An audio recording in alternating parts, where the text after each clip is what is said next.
So once and always around the corner, celebrating 30 years of Power Rangers, I couldn't be any more excited.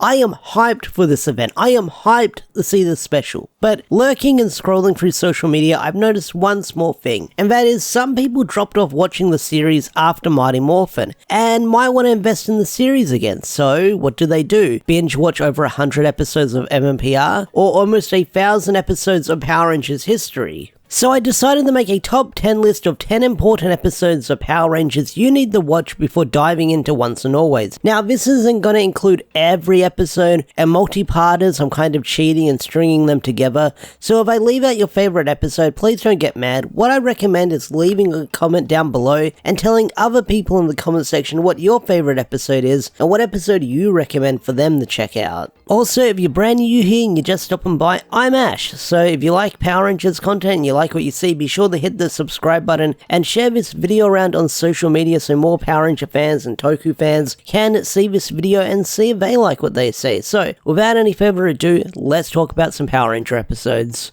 Number 1, Day of the Dumpster. This is the very first episode where it all began. See how our heroes got their powers, got their Zords, and see how a big floating in a head in a tube chose them to become Rangers. So, of course, this is the first episode and I'd recommend checking it out. Even going back and watching it, I feel like it still holds up. Yeah, it's got that 90s corn to it, but hey, it's still a fun watch, and I definitely recommend watching this episode to sort of see how the team was formed back in the day. Number 2, Green with Evil.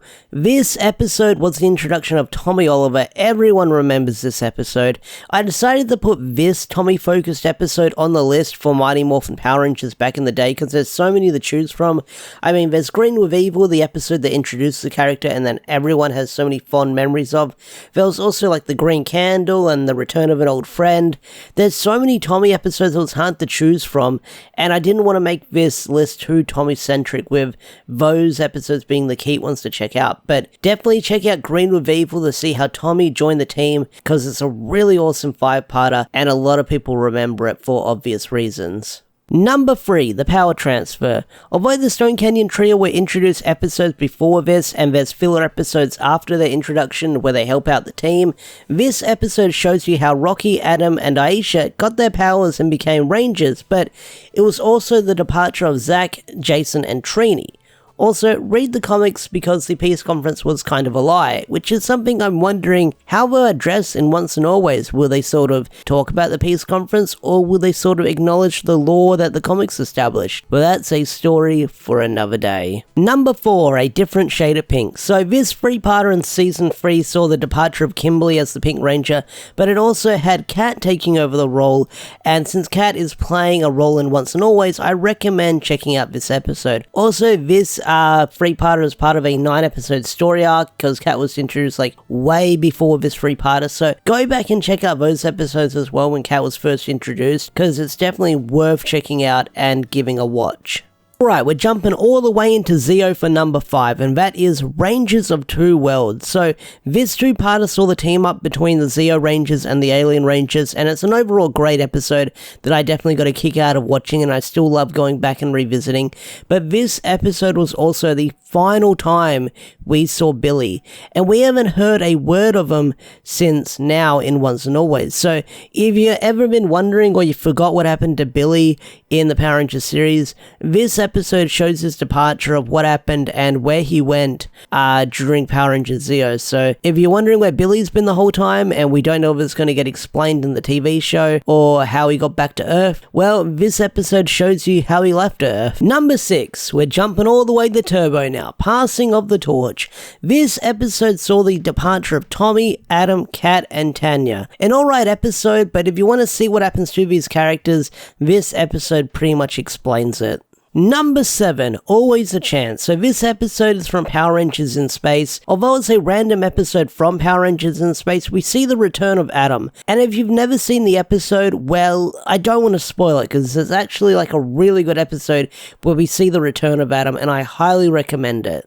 Number 8, Countdown to Destruction. I know this is the finale for Power Rangers in Space, but this episode was supposed to be the grand finale for Power Rangers in general. People call this episode the end of the Zordon era, and it's been known by that for the fandom for 20 plus years, because this episode was the end of Zordon and the end of the Zordon era. Not only that, we also saw several villains we followed throughout the franchise be purified, either turn the dust or turn good in the end, and that's why a lot of people are confused about why we're seeing Robo Rita, because at the end of Countdown of Destruction, we saw Rita get turned into a human, so a lot of people are questioning why Rita is a robot, so hopefully that question will get answered when the special drops. Number 9, Once a Ranger. Hey look, we're talking about Adam again. So yeah, this is the 15th anniversary special episode where we saw the return of several Disney-era Rangers and Adam himself. It also reveals that Alpha 5 was in storage the whole time. Well, he was sort of rebuilt, but his memory banks were backed up. So this is why Alpha 5 is back in Once and Always, if you didn't know why. Before we get to number 10, I want to do some honorable mentions. First up on the list, we've got Teamwork and Foul Play in the Sky. These episodes introduced the Snizzard and the Minotaur. Foul Play in the Sky, kind of a filler episode that doesn't have a lot to it. Teamwork, we saw how the Rangers get their power weapons, but I still don't get why out of all the villains they chose the Minotaur.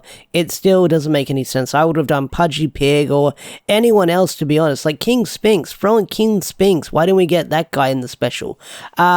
Next up is that one clip from the Turbo movie where Rocky breaks his back. If you want to find out what happened to Rocky because he stopped watching after MMPR, this is why Rocky stopped being a Ranger. He slipped over the ring and hurt his back. And the last honorable mention is Forever Red, the 10th anniversary special that saw the return of several Red Rangers teaming up to fight the big bad Beetleborgs, the Machine Empire. So definitely check out Forever Red, that is for sure. Alright, having this episode at number 10 or even on the list in general is probably going to get me a lot of dislikes and a lot of people telling me how much I'm wrong for even including this episode, but I'll go with it. So, number 10, Dimensions in Danger from Super Ninja Steel. Yes, I know it's a Super Ninja Steel episode. Yes, I know it's from Ninja Steel. But this episode did so much for its 25th anniversary. It saw the return of several Rangers, Rocky and Cat being two of them, who will be appearing in Once and Always.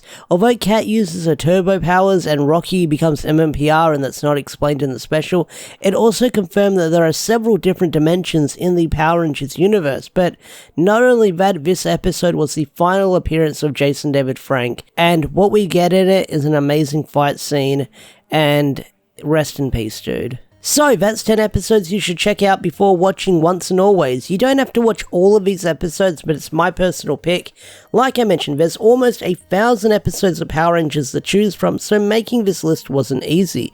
But like I said at the start of the video, don't forget to leave a comment down below of what episodes you recommend people checking out before they watch Once and Always, because I know I probably left out a few here that probably people are upset that I didn't mention, but like I said, leave a comment down below of what episodes you recommend people watching before they check out Once and Always. So, with that said, I'm going to bring this video to a close. If you enjoyed this video, hit that like button, subscribe to the channel if you're new, and I'll see you guys next time as we prepare for 30 years of Power Rangers as we watch Once and Always when it drops on April 19th.